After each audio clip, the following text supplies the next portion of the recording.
La diáfisis es prismática triangular. Significa que si es prismática triangular, en un corte,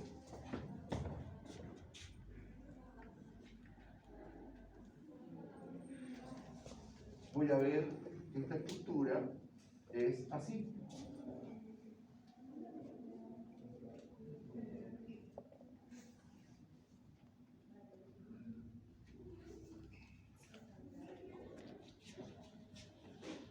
O sea, si lo vemos en un antebrazo, posterior, anterior, medial y lateral, yo voy a dibujar acá al cúbito y al tiro ya va bien al radio. ¿Lo ves? Entonces, podemos ver con facilidad que si este es el cúbito y este es el radio, podemos ver perfectamente bien que la diáfisis tiene una cara medial, una cara posterior o posterolateral, una cara anterior o anterolateral, un borde lateral, un borde anteromedial y un borde posteromedial. ¿Sí? Y la epífisis distal lo que tiene es una cabeza. Eso es como generalidad. Ahora voy a hablar de los detalles de la configuración externa. La epífisis proximal tiene este detalle prominente que se llama olecranon. Y el olecranon, piensen en algo así. ¿Ven mi mano como lo tengo? Esto sería el olecranon. Y esto sería la apófisis coronoide. ¿Todos me siguen? Entonces, si yo veo el olecranon, me voy a dar cuenta que tiene una cara posterior, una cara anterior, un borde medial, un borde lateral, una cara superior que se proyecta hacia adelante. Esto se llama pico del olecranon, por si acaso. Y tiene una base que se une a la base del apófisis coronoide y después se continúa con la diáfisis. Repito para aquellos que se perdieron. Lo pongo de lado. Tiene una cara anterior, tiene una cara posterior. Lo pongo así ahora. Tiene un borde medial, tiene un borde lateral. Tiene una cara superior o extremo superior que se proyecta hacia adelante con esta espícula ósea que se llama pico del olecranon. Y la base del olecranon se une con la base de la apófisis coronoide, que se continúa después con la diáfisis del hueso. La apófisis coronoide tiene una cara superior, tiene una cara inferior, tiene un borde medial y un borde lateral, y una espícula ósea que se dirige hacia adelante, que es el vértice de la apófisis coronoide. Y su base ya sabemos que se une con la base del olecranon y continúa con el hueso. Solo usando una manito usted se puede acordar. Yo no pretendo que usted recuerde todos los nombres, pero ¿entendieron lo que acabo de decir? Porque si usted lo entendió ahora, después cuando lo estudie, va a ser más fácil. ¿Lo entendieron? Repito, no tengo problema. Tiene una apófisis vertical. A mí me causa gracia porque mi hija Santiago le dice el proceso. Y yo tengo el último libro de terminología anatómica. La última. Y dice apófisis, entre paréntesis, proceso. Se puede decir de las dos maneras. No sé por qué, cuál es el propósito de hacerse más moderno, si los dos términos son válidos. Ya, tengo la apófisis olecraniana y la apófisis coronoide. El olecranon tiene una cara posterior, tiene una cara anterior, tiene un borde medial, tiene un borde lateral, tiene un extremo superior que se proyecta como una espícula ósea hacia adelante que se llama pico del olecranon. La base se une con la base de la apófisis coronoide y se continúa con la diáfisis del hueso. La apófisis coronoide tiene una cara superior, tiene una cara inferior, tiene un borde medial, tiene un borde lateral y un vértice que se dirige hacia adelante. ¿Estamos? Ahora, sigamos. El extremo superior rugoso es punto de inserción del tendón distal del tríceps braquial. El pico del olecranon, cuando yo hago extensión de codo, se introduce en la fosa olecraniana que vimos en la cara posterior del epífisis distal del húmero. Se lo hice en línea punteada de color azul. Cuando yo hago extensión, se mete en la fosa olecraniana. Por eso se llama fosa olecraniana, porque ahí llega el pico del olecrano. Y cuando yo hago flexión, el vértice de la apófisis coronoide, voy a decir algo que no pasa, pero lo voy a decir como que pasara, se introduce en la fosita supratroqueal. Yo les dibujé acá, por la cara anterior había esta fosita supratroqueal, ¿se acuerdan? Entonces cuando yo hago flexión, se debiera encajar. ¿Por qué no se encaja totalmente? Porque hay grupos musculares acá, y esos chocan primero antes que el vértice de la apófisis coronoide choque con el fondo de la fosa supratroqueal. Pero bueno, es la idea. Pero lo más interesante se produce entre la cara anterior del olecranon con la cara superior de la apófisis coronoide. La cara anterior del olecranon, tercera y última vez, la cara anterior del olecranon es una superficie articular que está dividida en dos con una cresta obtusa dispuesta en sentido longitudinal, la cual la divide en dos vertientes, una vertiente medial y otra lateral. Chino mandarín, se lo voy a explicar lo más chileno posible. ¿Ah? ¿Qué corte? Estamos mirando la cara anterior, estamos mirando esto de acá. Y cuando yo la miro, veo que esta carilla articular está dividida en dos, por dos vertientes. A ver, no es que esté dividida realmente, forman un todo, pero tiene dos vertientes. Supongamos que acá, del tamaño así de gigante, fuera la cara anterior de la cara anterior de la apófisis coronoide. Perdón, del olecranon. ¿Ya? Necesito su imaginación. Si no tienen imaginación, no pueden llegar a esto. Significa que si yo la veo acá, voy a ver que tiene una vertiente lateral, una cresta obtusa, no es aguda, es obtusa, redondeada, con una vertiente lateral. Si fuera el cúbito izquierdo, si fuera el derecho, una vertiente medial, la cresta obtusa y una vertiente lateral. Aquí, una vertiente lateral, una cresta obtusa y una vertiente medial. Esta cara anterior conforma con la cara superior de la apófisis coronoide lo que se conoce como cavidad sigmoidea mayor del cúbito. Porque tenemos la vertiente medial, tenemos la vertiente lateral y la cresta obtusa, ¿no es cierto? Pero la cara superior de la apófisis coronoide hace lo mismo. Tiene una vertiente medial y una vertiente lateral con una cresta obtusa en sentido antero-posterior, porque este era longitudinal, pero se unen. Y la cara anterior del olecranon con la cara superior de la apófisis coronoide forman lo que acabo de decir, la cavidad sigmoidea mayor del cúbito.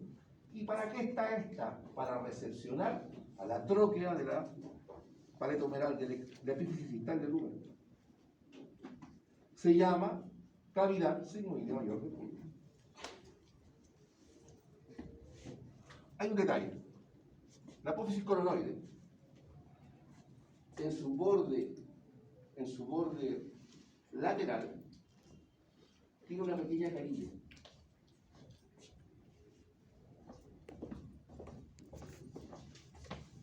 La apófisis coronoide.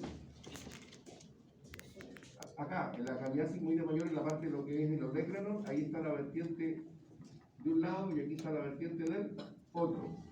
Si yo lo mirara desde arriba, vería las dos vertientes de la apófisis coronoide. Pero el borde lateral aquí tiene otra carilla, ahí, que es para articularse con el rodete de la cabeza del radio, que es el huesito que está al costado. Se llama cavidad sigmoidea menor del cúbito. La cavidad sigmoidea mayor es para articularse con la tróquea del húmero, y la cavidad sigmoidea menor es para articularse con el rodete de la cabeza del radio. A ver, ¿qué diablo el rodete de la cabeza del radio? Voy a hablar algo del radio, me voy a adelantar. El radio en su epífisis proximal tiene una cabeza. ¿En qué tienen que pensar ustedes? En un tarro de crema Nestlé de los Chacos. Esto no aparece en los libros, obvio, yo estoy tratando de simplificarlo. ¿Ya? Y tampoco le estoy haciendo promoción a ninguna crema, pero es que es la que me acuerdo. ¿Ya? Piensen en un tarro chico, no muy alto. Sería como la cabeza del radio. Tiene una cara superior, cóncava en sentido transverso, cóncava en sentido anteroposterior. Recuerden que posición anatómica normal siempre lo estoy explicando. Y este rodete tiene una circunferencia, perdón, esta cabeza tiene una circunferencia, esa circunferencia que sería donde está la etiqueta de la crema, es el rodete de la cabeza del radio. ¿Se entendió? Eso es peso. Eso es lo que se articula con la cavidad sigmoidea menor del cúbito. En la cara inferior de la apófisis coronoide se insertan 3 o 4 músculos. Les voy a nombrar uno, el braquial anterior, por su tendón distal. Ya. ¿Qué pasa en la diáfisis? Ya dije cómo era la diáfisis. Dije las caras, los bordes y los ángulos. No lo voy a repetir. Pero la cara anterior o anterolateral de la diáfisis del cúbito aquí, en los 2 tercios superiores se inserta el músculo flexor profundo de los dedos, o flexor común profundo de los dedos. Lo mismo lo hace en los 2 tercios superiores del borde anterior o anteromedial, y también lo hace en los 2 tercios superiores de la cara medial. Porque en el tercio distal o cuarto distal de la cara anterolateral o anterior se fija un músculo que se llama pronador cuadrado. Del borde, de este borde, del borde lateral, que no sería más que este, se fija una membrana que se llama membrana interósea, que divide lo que es el compartimento anterior del compartimento posterior de la región anterolateral. ¿Se acuerdan que cuando hablamos de esto, yo les dije que había un compartimento medial y otro lateral, que estaban los tabiques intermusculares medial y lateral? Porque en la región braquial hay 2 compartimentos, anterior y posterior.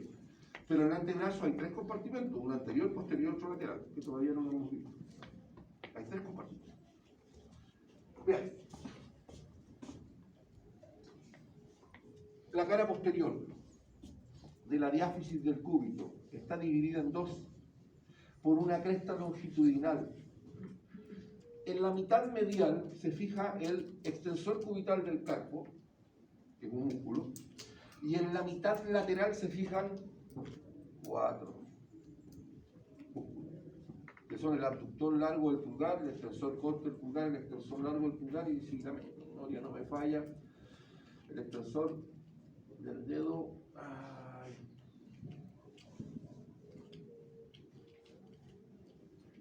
índice, debería ser. ¿Ya? Ahí lo voy a correr, pero estoy bien. Son 4. ¿Qué pasa en la epífisis distal? Lo mismo, ven acá en la epífisis distal. Aquí hay una cabeza que es muy parecida a la cabeza que expliqué recién del radio.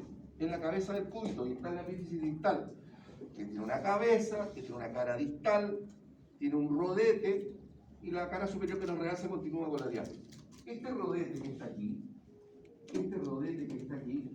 se articula con la cavidad sigmoidea del cúbito. Prestar atención a lo que acabo de decir. En las pruebas siempre se equivocan. La que está acá es la cavidad sigmoidea mayor del cúbito. La que está al costado es la cavidad sigmoidea menor del cúbito. Y la que se articula con el rodete de la cabeza del cúbito es la cavidad sigmoidea del radio. ¿Cómo se da cuenta? Dije sigmoidea, no dije ni mayor ni menor. Si yo digo cavidad sigmoidea del radio, solo se puede articular con el rodete de la cabeza del cúbito. Por eso usted tiene dos apellidos. Un hombre, primero, es muy poco probable, no imposible, pero muy poco probable que en este país haya una persona que se llama exactamente igual que usted. Siempre va a haber algún término que no coincide. De hecho, acá existe un Hugo, pero un Hugo que es más marciano que mi nombre porque tiene una H por ahí metida, ¿no es cierto? ¿Está el Hugo acá o no? ¿Ya? ¿Ya? Quisieron hacer algo diferente tus papás, seguramente. ¿Ya? Entonces, nada es igual. Todo tiene un significado. ¿Sí? Ahora, fíjense bien que hacia apóstero medial, aquí, apenas se posa, hacia apóstero medial, aquí tiene una apófisis, se llama apófisis estiloides del cúbito. Y entre la cabeza del cúbito y la apófisis estiloides del cúbito, que está hacia apóstero medial, por detrás hay un canal. Por ese canal discurre un tendón, que es el tendón distal del extensor cubital del carpo, que ahí debe estar por el nombre cubital posterior si está con la nomenclatura antigua. ¿Ya? Ya. Suficiente por el momento. Vamos al radio. Radio. Hueso pardo. Hay uno izquierdo y otro derecho.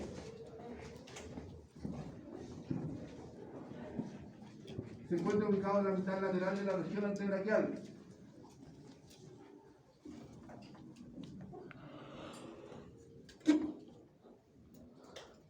Dirección absoluta rectilíneo, dirección relativa, igual que el cúbito, de arriba abajo y de adentro hacia afuera.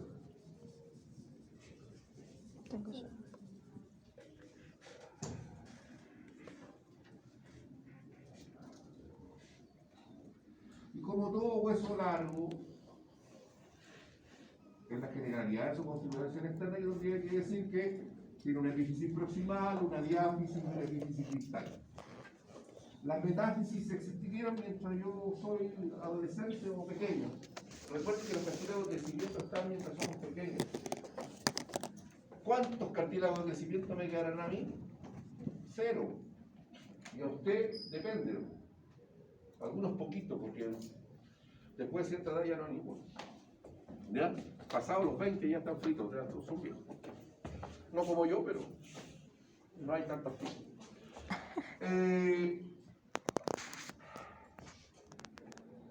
¿Qué vamos a encontrar, así, a grosso modo, en la epífisis proximal? La cabeza del radio y el cuello anatómico. Y el tubérculo bicipital del radio. A ver, si yo dibujo al radio,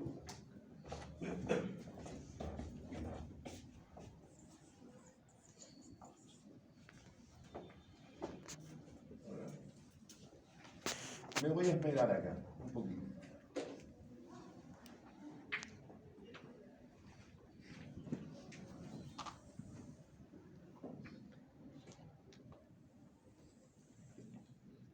Traté de esmerarme un poco. Acá tenemos el radio. ¿Ya?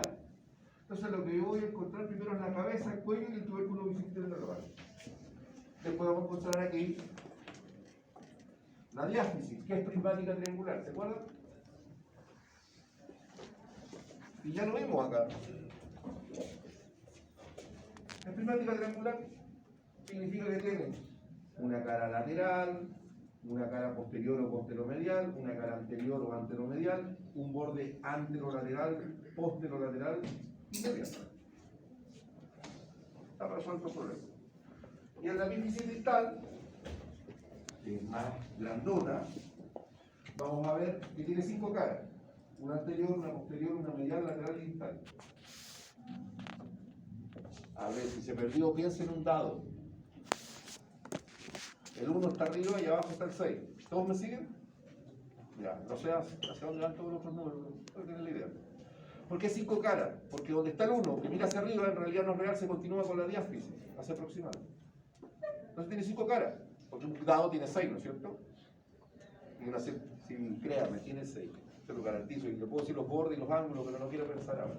Ya, entonces, tiene una cara anterior, posterior, medial, lateral y distal. ¿Sí? Tiene 5 caras. Ahora voy a hablar de los detalles de la configuración. La epífisis proximal tiene la cabeza del radio. La CAT tiene una carilla articular, que es esa que está ahí, que se llama cúpula de la cabeza del radio, que es cóncava en sentido transverso y cóncava en sentido antero-posterior. En realidad es cóncava en cualquier dirección del espacio. Y es para articularse con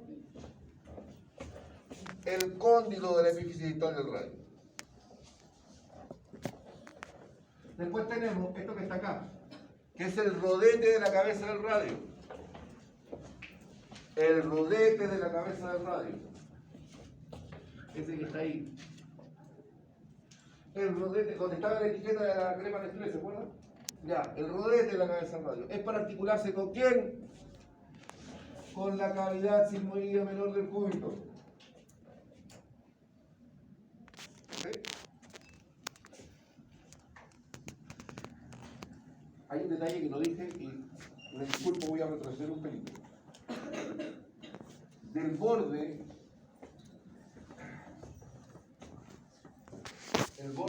¿ven este borde lateral del cúbito? El borde lateral del cúbito cuando sube se bifurca, ¿ven? Para limitar ahí un espacio que está debajo de esta cavidad sigmoidea menor del cúbito. Aquí se inserta un músculo que se llama supinador. ¿Por qué lo digo? Porque a la larga es importante que lo sepan cuando veamos un músculo, va a ser más fácil recordar dónde va. Ya, por lo más. Después tenemos cuello, que se dirige hacia abajo y hacia adentro, y remata en esto que se llama tubérculo bicipital del radio. Es muy importante el tubérculo bicipital del radio porque ahí se inserta el tendón distal del bíceps braquial. ¿Este qué hace? Flexión de codo. De hecho, de los pocos músculos que usted conoce seguramente de antes de llegar a esta asignatura era el bíceps. O por último de nombre, alguna vez lo escuchó.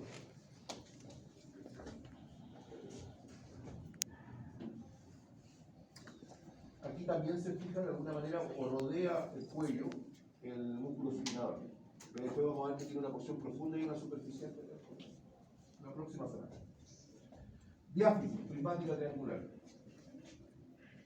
La diáfisis que es prismática triangular, que ya la desarrollamos aquí, vamos a ver que en su cara anterior o anteromedial se inserta un músculo en los 2 tercios superiores que se llama flexor propio del pulgar o flexor largo propio del pulgar. Es el que hace flexión interfalángica distal. Perdón, interfalángica, no interfalángica, el pulgar. Y en el tercio distal se fija el pronador cuadrado. La cara posterior, vamos a encontrar que tiene inserción de a lo menos 2 de los que vimos en el otro lado. El abductor largo del pulgar y el extensor corto del pulgar. Y la cara lateral, esta que está por acá, esta que está por ahí, tiene una rugosidad en el tercio medio, por ahí, que es para la inserción del músculo pronador redondo. Hacia distal, en la epífisis distal, vamos a encontrar algunos detalles que son relevantes. La cara anterior es plana, pero es ligeramente cóncava en sentido longitudinal. A ver, tenemos un problema conceptual acá, porque cóncavo implica esto, miren. ¿Qué es cóncavo en sentido longitudinal? Y la verdad es que es cóncavo así, como ven, ya que es cóncavo. Piensen en la mitad de abajo de una concavidad. No tiene una entrada, es simplemente baja, y cuando baja llega a un punto que hace esto. ¿Se entiende? Es como que tuviéramos la mitad inferior de la concavidad, no sé si me entienden, ¿no? Por lo tanto, cóncavo, así que bruto, que es cóncavo, no, pero tiene una superficie que se correspondería con la mitad inferior de una concavidad, ¿ya? La cara distal, la que estamos mirando por acá abajo, si yo la observara, la vería así. Acá me faltó hacer esto. Si yo la viera por distal, la vería así.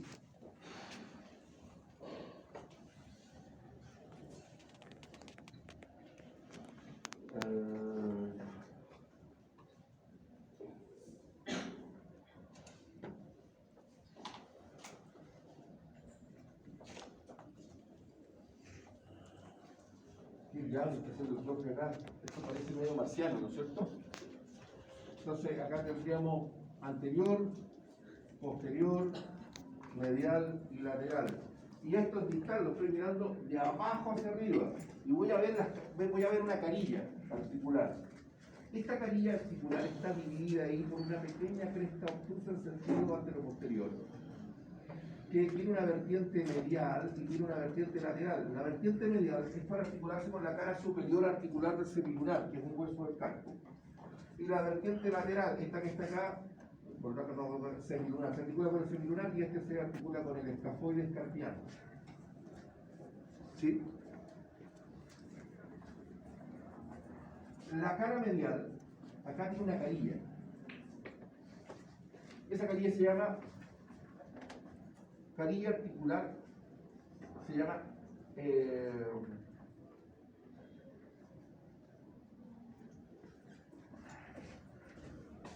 ¿cómo se llama esta? Sigmoidea mayor, sigmoidea menor. ¿Cuál era entonces? ¿Cómo se llama esta? Sigmoidea. Una carilla sigmoidea para articularse con el rodete de la cabeza del cúbito. En el griego se produce acá. Porque la cara lateral, esta que está por acá, se proyecta con esto que se llama apófisis estiloides del radio, que es mucho más grande que la pequeña apófisis estiloides del cúbito. Esta es realmente grande, pero a su vez tiene canales longitudinales. Si bajaron el PowerPoint ahí van a ver que están los canales y le puse hasta una flecha ahí por los tendones que pasan por ahí. ¿Lo vio? Están con flechas rojas, las puse esa mismamente. A ver, déjame ver. No es que le puse los nombres. Qué maldad. Ya. La secuencia es los que están por el costado. Acá, como son músculos, los voy a dibujar, son tendones. Debería pintarlos de color blanco nacarado o gris nacarado, pero todo va a estar en rojo. Tendón del abductor largo del pulgar, del extensor corto del pulgar. ¿Ya?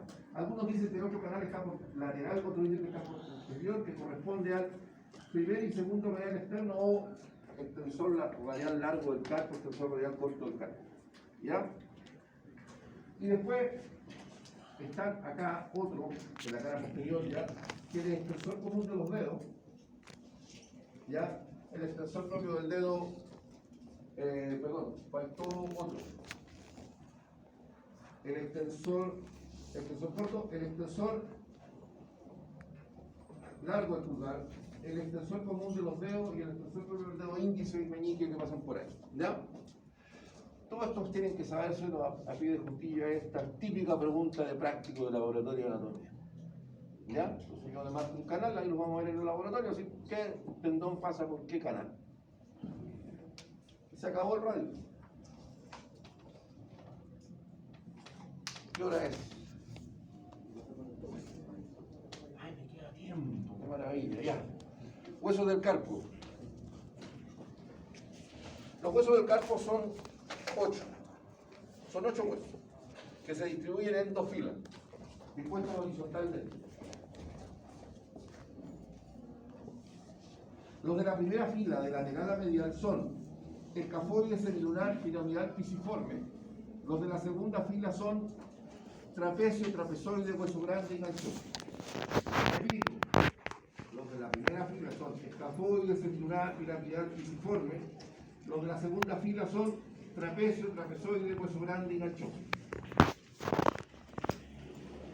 A ver, los voy a dibujar así lo mejor que puedo.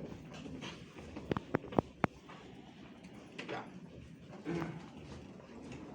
Mano derecha, cara palmar. Radio, cúbito, escafoides, semilunar, piramidal, pisiforme, trapecio, trapezoide, hueso grande y ganchos.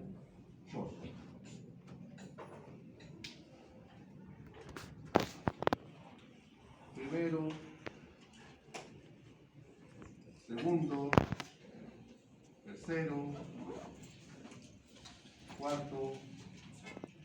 quinto metacarpiano. ¿Ya? Ahí, claro, acá está el dedo guatón. La uña está por detrás porque estamos mirando buscar a palmar.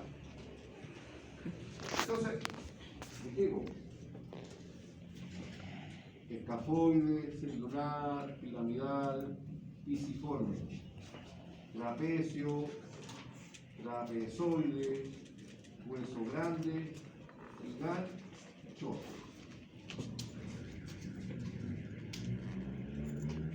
Primero, segundo, tercero, cuarto, quinto metacarpiano. ¿Sí? Hace años que no hacía una clase así, a puro plumón por los blancos. Fue el que le pego una charca. Ya. De manera general, vamos a decir que todos son huesos pares. Hay un izquierdo y otro derecho. Y de manera general, vamos a decir una cuestión más falsa que, pero igual la vamos a decir, para tener una estructura. Son todos irregularmente cuboidales. ¿Qué significa? Que tienen 6 caras. Proximal o superior, distal o inferior, anterior o palmar o ventral, posterior o dorsal. Una medial o interna, otra lateral o externa. ¿Sí? Aquí vamos a decir un correo. ¿Ya? ¿Son todos realmente así? No. Pero nos sirve para estructurarlo. ¿Sí? Es tanto como decir que un auto tiene un techo y un piso. Tiene un parachoque anterior y posterior.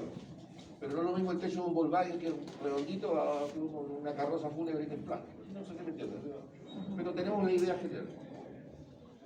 Y aquí voy a decir una barbaridad que yo les recomiendo que se estudien el dibujo y que lo copien exactamente como yo lo hice. A ver, traten de seguirme. Lo voy a explicar primero hacia allá y después lo voy a volver a explicar hacia allá para que todos me sigan. ¿Estamos? Ojo. Prestar atención.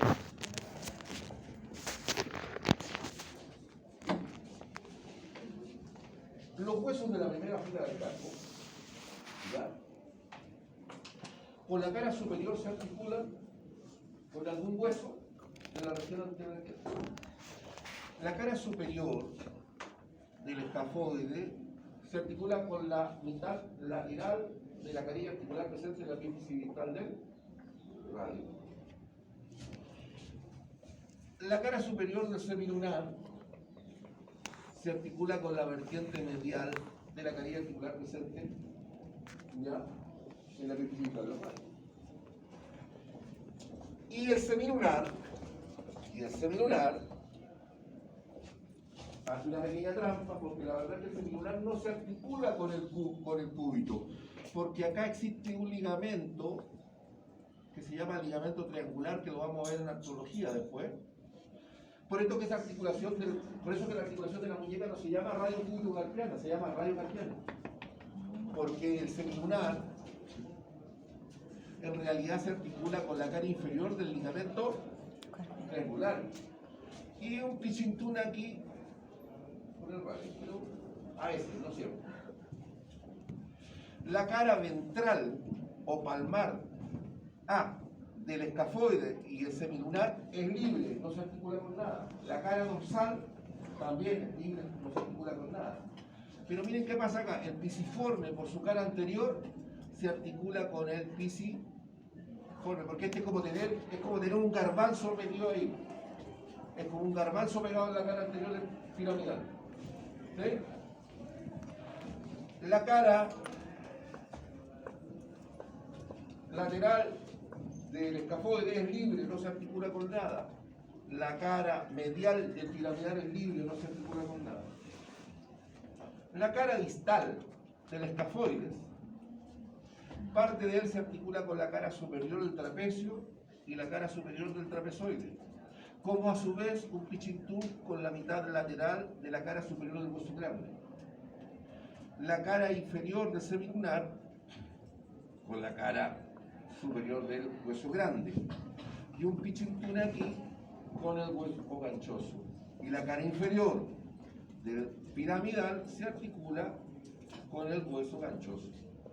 La cara palmar y la cara dorsal son libres, no se articulan con nada, pero suficiente. Segunda fila. El trapecio, el trapezoide, el hueso grande y el ganchoso por ventral y por dorsal son libres, no se articulan con nada. El trapezoide por lateral es libre, no se articula con nada, y el ganchoso por medial es libre, no se articula con nada. Pero el trapezoide, ya lo habíamos dicho, por arriba se articula con el escafoide carpiano, el trapezoide por arriba con el escafoide escarpiano, el hueso grande, ya lo dijimos acá, con parte del escafoide, del semilunar, y el ganchoso con el piramidal y un pichintún acá con el semilunar. La cara medial del trapecio se articula con la cara lateral del trapezoide. La cara medial del trapezoide se articula con parte de la cara lateral del hueso grande. Y el escafoide, por su cara medial, se articula con parte de la cara lateral del hueso grande. El hueso grande se articula por medial con la cara lateral del ganchoso. El trapecio se articula por distal con la cara proximal de la base del primer metacarpiano, ¿ya? Y la base del segundo se articula acá, por arriba, o por el trapezoide, o por la cara inferior con el trapezoide, que se articula con la base del segundo. Pero ojo, la base del segundo se articula un pichintún también con la cara inferior del hueso grande. El hueso grande por abajo se articula con la base del tercero y un pichintún con la base del cuarto. Los libros no dicen pichintún, por si acaso. O me pongo más doctor. La cara inferior del hueso grande se articula por distal en una pequeña faceta con la cara superior de la base del segundo metacarpiano, con toda la cara superior de la base del tercero, y por una pequeña faceta con parte de la cara superior de la base del cuarto metacarpiano, para decirlo con lenguaje técnico. ¿Ya? Y el ganchoso se articula por abajo con la carilla presente en la base del cuarto metacarpiano y con la carilla presente en la base del quinto. A ver, por un asunto de tiempo, el detalle de lo que pasa de aquí hacia distal lo voy a enseñar en el laboratorio. ¿Estamos? ¿Tienen los cuadernos o lo que han anotado? A ver.